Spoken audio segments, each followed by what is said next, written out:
बहुत से पेरेंट की एक ही कंप्लेंट है, मानसी मैम स्पेलिंग में बहुत गलती करते हैं, आंसर ठीक होता है बट स्पेलिंग्स में बहुत मिस्टेक्स हो रही है और मार्क्स कट रहे हैं। तो guys this video is for you. Hi guys, this is Mansi Bajaj, your coach, your mentor. Time waste नहीं करते, वीडियो को स्टार्ट करते हैं। देखिए स्पेलिंग रूल्स में देखिए आप फर्स्ट वर्ड देख पा रहे होंगे स्विमिंग।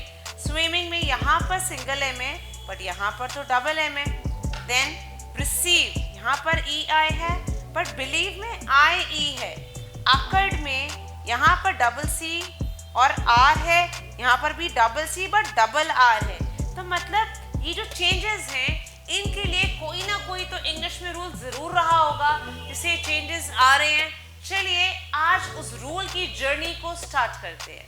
देखिए रूल नंबर 1 क्या कहता है, आई ई बोलूं या ई आई बोलूं, दोनों की ही साउंड ई आती है, जैसे पीप। बट यहाँ पर आई ई और ई आई कहाँ इस्तेमाल होगा देखते हैं। देखिए जब भी आप ई आई यूज करेंगे और उससे पहले अगर सी है, मैं फिर से बोल रही हूँ, जब भी आप ई आई यूज करेंगे और उससे पहले सी है तो आप सी के बाद हमेशा ई आई का इस्तेमाल करेंगे और इसके अलावा आप आई और ई इस्तेमाल करेंगे। ठीक है, for example believe, relieve, achieve, grieve, but यहाँ पर सी के बाद है तो सी के बाद आप क्या यूज करेंगे, ई आई।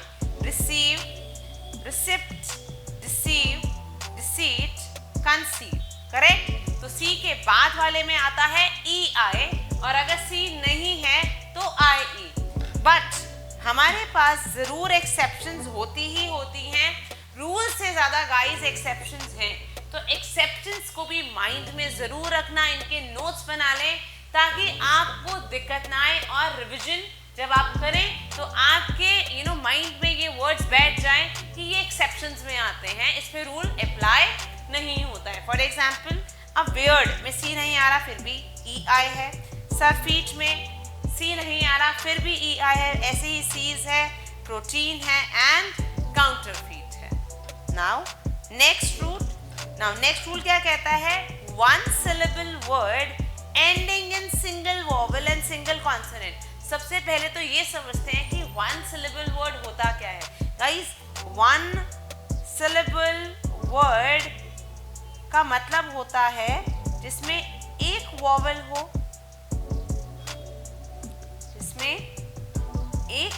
हो, और एक कॉन्सोनेंट हो, इसको हम बोलते हैं वन सिलेबल वर्ड। और इसकी एक और प्रैक्टिकल ट्रिक है, जब भी आप वन सिलेबल वर्ड बोलोगे तो आपकी चिन आपके हैंड को ऐसे टच करेगी। देखो वन, कैट, मैट, तो आपकी जो चिन है वो हैंड को वन टाइम ही टच करेगी। तो 2 रूल्स मैंने आपको बता दिए, इसकी 2 ट्रिक्स बता दी। बेसिकली वन सिलेबल वर्ड का मतलब होता है जिसमें एक वोवेल हो और एक ही कॉन्सोनेंट हो, प्लस आपकी चिन अपने हैंड को ऐसे रखेंगे तो वन टाइम टच करेगी। नाउ फॉर एग्जाम्पल रन, इसमें एक ही वोवेल है, एक ही कॉन्सोनेंट है। हम एंडिंग देखते हैं, जो वोवेल है हम उसके बाद वाले कॉन्सोनेंट को कंसिडर करते हैं। प्लीज गाइस इसका ध्यान रखिएगा, हम वोवेल के बाद वाले कॉन्सोनेंट को कंसिडर करते हैं। नाउ नेक्स्ट सैड, एक ही वोवेल है, एक कॉन्सोनेंट है। बैक, एक ही वोवेल है, एक ही कॉन्सोनेंट है। तो जब भी वन सिलेबल वर्ड जिसमें एक वोवेल है और एक कॉन्सोनेंट से वो एंड हो रहा है तो उसके बाद हम कॉन्सोनेंट को डबल कर देते हैं और उसमें हम कोई भी एक सफिक्स लगा सकते हैं। जैसे कि मैंने यहाँ सफिक्स यूज करा है आई एन जी सफिक्स का मतलब होता है जो आप एंड में यूज करते हो उस वर्ड के बाद एक ऐसा 2 लेटर या 3 लेटर जो वर्ड ग्रुप ऑफ वर्ड आप यूज कर सकते हो, उसको बोलते हैं सफिक्स। ठीक है, एक होता है सफिक्स जो वर्ड के बाद में लगता है, एक होता है प्रीफिक्स, प्री मतलब जो वर्ड से पहले लगता है। अभी हम सफिक्स की बात कर रहे हैं। तो देखिए रन, अब इसमें एक वोवेल है, एक कॉन्सोनेंट है, तो हमने यहाँ पर डबल कर दिया कॉन्सोनेंट को, तो रनिंग हो गया। ऐसे ही सैड का हमने डबल कर दिया, इसमें EST मैंने सफिक्स लिया है तो सैडेस्ट हो गया। बेग, इससे मैंने एक ही वोवेल है, एक ही कॉन्सोनेंट है, मैंने ED सफिक्स यूज करा है तो बेग्ड हो गया। रॉब, इसमें एक ही वोवेल है, एक ही कॉन्सोनेंट है, ई आर क्या लिया, सफिक्स, तो हमने बी को डबल कर दिया। बट अगेन एज मैंने कहा यहाँ पर आपकी जो एक्सेप्शंस हैं वो तो रहेंगी ही रहेंगी। देखिए कैसे, जैसे फियर, इसमें डबल वॉवल है फिर कॉन्सोनेंट आ रहा है, इसमें डबल कॉन्सोनेंट है। तो अगर डबल वॉवल आ रहा है या डबल कॉन्सोनेंट आ रहा है तो उसमें जो कॉन्सोनेंट वर्ड है वो डबल नहीं होगा। यू नो, कॉन्सोनेंट डबल नहीं होगा। किस केस में? अगर दो वॉवल्स हैं या दो कॉन्सोनेंट्स हैं। ठीक है, चलिए नेक्स्ट रूल पर चलते हैं। अब आता है, अभी हमने 1 सिलेबल वर्ड की बात करी, अब हम करते हैं 2 सिलेबल वर्ड या 3 सिलेबल वर्ड की या उससे ज़्यादा की। देखिए 2 या 3 सिलेबल वर्ड में हम क्या करते हैं, सेम करते हैं। इसमें भी एक सिंगल वॉवल है और एक सिंगल कॉन्सोनेंट है। बिगिन में भी एक सिंगल वॉवल है, सिंगल कॉन्सोनेंट है। कंट्रोल में सिंगल वॉवल है, सिंगल कॉन्सोनेंट है। बट ये एंड की बात हो रही है। अब मैं बात करती हूँ 2 सिलेबल। 2 सिलेबल में 2 वॉवल्स होने चाहिए। देखिए एक वॉवल और कहाँ है, ये रहा, फर्स्ट में है अकर। एक और वॉवल कहाँ है, बिगिन में ई, ये रहा, कंट्रोल में ओ रहा, परमिट में ई है और आई है। तो जब भी 2 सिलेबल वर्ड की बात करते हैं उसमें 2 वॉवल्स होंगे ही होंगे। ठीक है, बट अगर कोई भी 2 या 3 सिलेबल वर्ड कैसे होगा, कैसे पता लगेगा कि ये 1 सिलेबल वर्ड नहीं है? नंबर 1, एक तो उसमें 2 वॉवल्स होंगे। 2 सिलेबल वर्ड में 2 वॉवल्स होंगे, प्लस सेम जब आप अपना हैंड चिन के नीचे ऐसे रखोगे तो आपकी जो चिन है वो हैंड को 2 बार टच करेगी। देखिए अप अर्ड। नेक्स्ट है आपका बिगिन, बिगिन, बिगिन। तो जब भी आपका 2 सिलेबल वर्ड होगा तो आपकी चिन हैंड को 2 बार टच करेगी। ठीक है, तो इसमें भी हमारा जो कॉन्सोनेंट है वो डबल हो जाता है सफिक्स के साथ जब वो ज्वाइन होता है। तो अकर में डबल आर हो गया, ईडी हमारा सफिक्स है। बिगिन में again single vowel, single consonant, again ये डबल हो गया, आईएनजी लग गया। कंट्रोल में एंड में single vowel, single consonant, again double L लग गया और मैंने ई आर इस्तेमाल इस बार इस्तेमाल किया as a suffix. Next permit है तो अगेन डबल टी हो गया, मैंने सफिक्स ईडी यूज करा। बट दोनों में फर्क क्या हुआ फिर 1 सिलेबल वर्ड और 2 सिलेबल वर्ड में?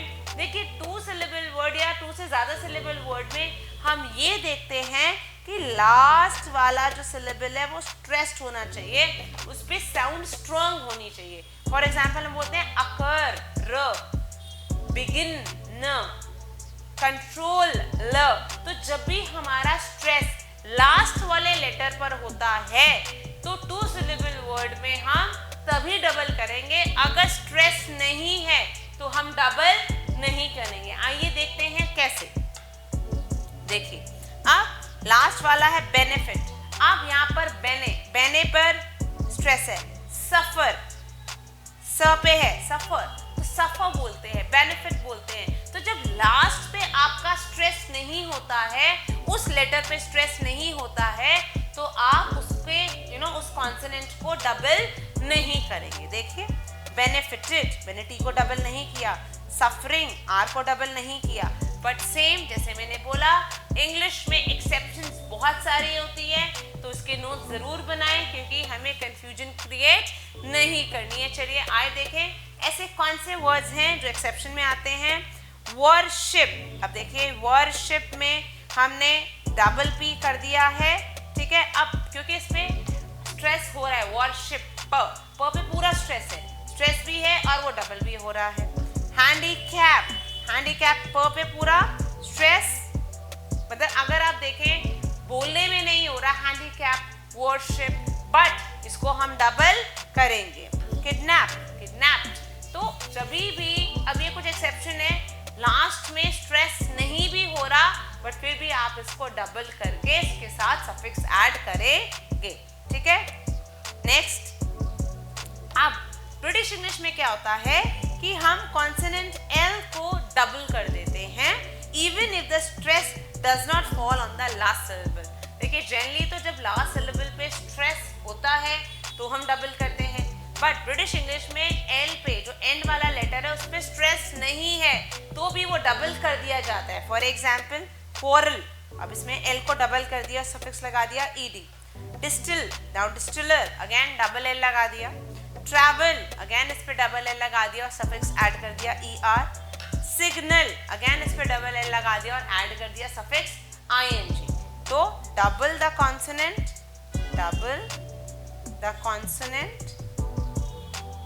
Plus suffix. अगर आपके पास l है, आपने उसको किस में चेंज कर दिया? Double l. करेक्ट? चलिए. Now next, if the words to which suffix full is added in double l, the second l is dropped. देखिए, अगर कोई भी वर्ड है, अगर वो डबल l से एंड हो रहा है, जैसे स्किल, तो उसमें आपने फुल ऐड करना है, तो आप एक l को ड्रॉप कर देंगे. तो हमारा बन गया स्किल फुल. हमने एक l को ड्रॉप कर दिया. Now will full. अब विल में हमारा 2 l आते हैं, एक l को ड्रॉप कर देंगे अगर हमने इसमें ful वाला सफिक्स ऐड करना है. नाउ नेक्स्ट रूल, अगर कोई भी वर्ड साइलेंट ई से एंड होता है और हमें उसके आगे कोई भी सफिक्स ऐड करना है, कोई भी वर्ड साइलेंट ई से एंड होता है और उसके साथ हमें कोई सफिक्स एंड करना है, तो हम ई को ड्रॉप कर देंगे. गाइस, हम ई को ड्रॉप कर देंगे. फॉर एग्जाम्पल होप, ई को ड्रॉप कर दिया होपिंग. लिव, ई को ड्रॉप कर दिया लिविंग. मूव, ई को ड्रॉप कर दिया मूव्ड. ड्राइव, ई को ड्रॉप कर दिया ड्राइवर. राइट? नेक्स्ट, अगर ई को आपने साथ रखना है, the E remains before a suffix beginning with a consonant. देखिए, अब ई साइलेंट है होप और एंगेज में, ठीक है, बट ई रिमेन्स. अब इसमें ई आएगा, ठीक है. पहले तो हमने ई ड्रॉप कर दिया, वो साइलेंट था, बट ई कब आएगा? अगर उससे पहले क्या हो? एक कॉन्सोनेंट हो. देखिए, होप से पहले पी कॉन्सोनेंट है, एंगेज ई से पहले जी कॉन्सोनेंट है. तो जब भी अगर से पहले कॉन्सोनेंट आ जाएगा तो आप ई को अपने साथ रखेंगे. फॉर एग्जाम्पल होपफुल, ई है इसमें. इंगेजमेंट, ई है इसमें. एंड एज यूजुअल मैंने कहा कि एक्सेप्शंस बहुत सारे हैं, उसको भी दिमाग में रखना है ताकि कोई भी कंफ्यूजन ना हो. अब ट्रू, अब इसमें ट्रू के बाद हमने एल वाई लगाया, बट अब इसमें हमने ई ड्रॉप कर दिया. होल, इसके पहले भी आपका क्या है? एक वॉवेल है होल, हमने लिख दिया होली, डबल एल लगा दिया. नाइन्थ, एक ई ड्रॉप कर दिया. आर्ग्यूमेंट, एक ई ड्रॉप कर दिया. ऑफुल, एक ई ड्रॉप कर दिया. तो एक्सेप्शंस रहेंगे ही रहेंगे. नाउ नेक्स्ट, कुछ स्पेशल केसेस हैं जहां पर हम, जैसे सी है या जीई पे कोई वर्ड एंड हो रहा है, उसके साथ अगर हम एबल यूज करते हैं या अस यूज करते हैं, जिसे हम OUS भी कहते हैं, तो सीई या जीई को हम साथ रखते हैं. उसका एक रीजन है, क्योंकि कुछ वर्ड्स की जो प्रोनाउंसिएशन है वो कंफ्यूज ना कर दे आप लोगों को. देखते हैं कैसे, आपको एग्जाम्पल से ज्यादा समझ में आएगा. जैसे मैंने लिखा नोटिस एबल, तो नोटिसेबल सीई रहेगा. पीस एबल, सीई रहेगा पीसेबल. चेंज एबल, तो चेंजेबल में जीई रहेगा. करेजियस, जीई जीई इसके साथ रहेगा. तो जब भी सीई और जीई पे कोई वर्ड एंड हो रहा है और उसके साथ आपने एबल या अस लगाना है, तो ये इसके साथ ही इसका फ्रेंड बन के साथ में चलेगा. चलिए नेक्स्ट रूल. अब कई बारी जीई के साथ अगर हम आईएनजी लगाते हैं तो मुझे ई ड्रॉप करना पड़ता है कि कोई कंफ्यूजन प्रोनाउंसिएशन में ना हो, जैसे मैंने कि पहले बताया. फॉर एग्जांपल, अगर मैं SINGE लिखती हूँ और साथ में ING लगाती हूँ, ये होता है सिंजिंग, तो इसका मतलब अलग होता है. और अगर मैं ई को ड्रॉप कर देती हूँ तो ये होता है सिंगिंग. देखिए, बहुत डिफरेंस आता है छोटे छोटे रूल्स को ही फॉलो करने से. ऐसे ही है स्विंजिंग एंड स्विंगिंग. राइट? चलिए नेक्स्ट रूल की तरफ चलते हैं. जब भी कोई भी वर्ड डबल ई पर एंड होता है, डबल ई पर एंड होता है और आपने इसके साथ ING लगाना होता है, तो इसका फ्रेंड बनके इसके साथ ही चलता है. For example seeing, being, agreement.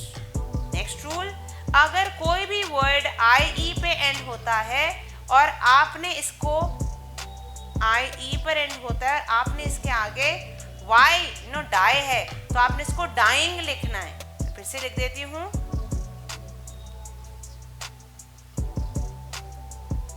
तो आप बेसिकली जैसे देखिए डाई है आई ई पे एंड हो रहा है, ठीक है, टाई है आई ई पे एंड हो रहा है, लाई है आई ई पे एंड हो रहा है।